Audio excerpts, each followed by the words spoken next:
So, hey everybody, we're back. We're back. We never went anywhere. It kind of sounds like we did because Abram has us in the twilight zone in the octogenarian age group. And then I believe he said something today about, well, somebody said something about being a legend, but you all know that a legend, to be a legend, normally you've already died.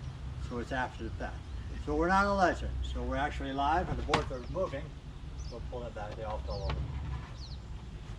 Yeah. All right, so we're going to start with Ted's going to go ahead and introduce the boards.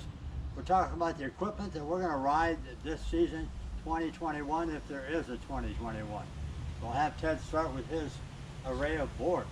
So this one's my Solomon Snow Snake, and I use this for powder. It's set up for powder. They got a little bit longer in the nose than the tail. It's a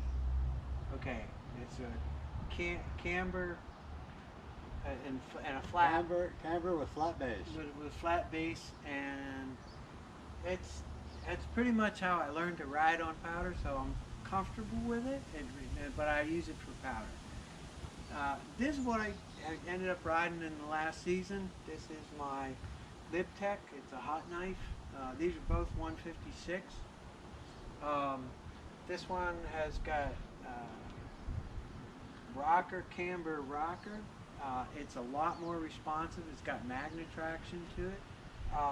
I ended up getting this because the previous board was chattering as I picked up speed, and I figured, okay, I need something stiffer, so this still has the flex that I like.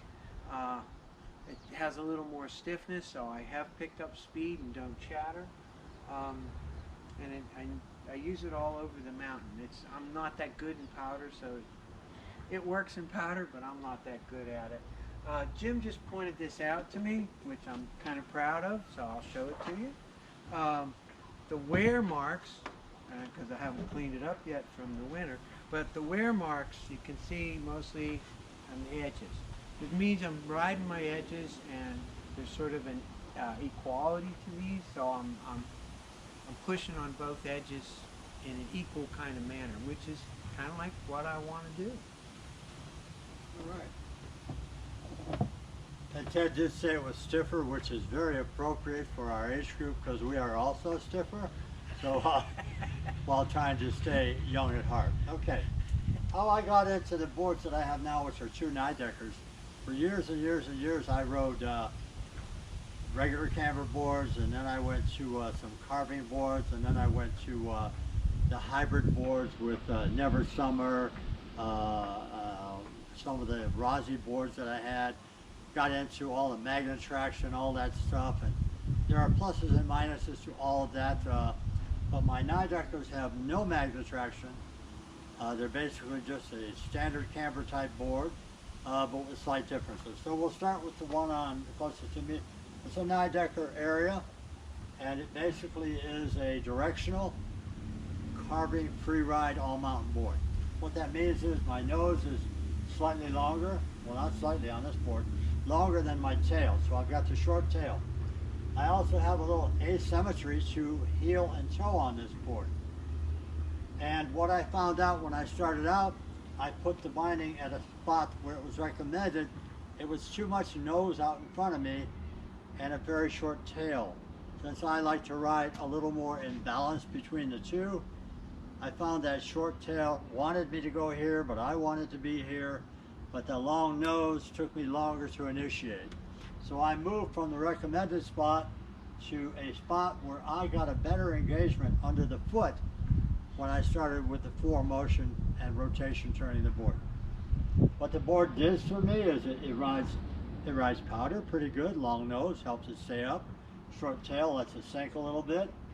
But what it does not do, when I turn it around and try to ride goofy, that tail kicks my ass. It has not enough rocker in it. It's down there. It's very short. It's a little asym at the tail also. And I ride it for a while, and then finally I fall over. So it's a one-directional type ride. Enjoy it. Carve with it a little bit. Ride slush with it. Ride hard snow. It's great. But because we teach, I need a board that's more applicable to the students when I stand out in front of them. This one doesn't work for most students' mind, and I'm not about to go ride switch like that. So I went into this board here, which is the Escape, 9-decker Escape. Again, it is a basic camber board with a little bit of rocker nose and tail, but it's equal. So slight setback in the nose. So it's an all-mountain directional twin. Not a twin, but directional because I have a little bit of a setback. Why do I like it? Because I get the same amount of flex in the nose. I get the return flex on the tail, and it gives me a good ride. It is also slightly wider in width, underfoot, than this board. Playing in the garage, I found that my fore and aft was pretty even. My flex patterns are good, and I know this board is going to work out really well for all-around riding, doing everything this does. Plus, when I switch it around to go switch, I'm not going to struggle with it. So basically, guys, this is what we're going to be riding this year. I don't know what you're going to be riding out there. Make a pick, make a choice.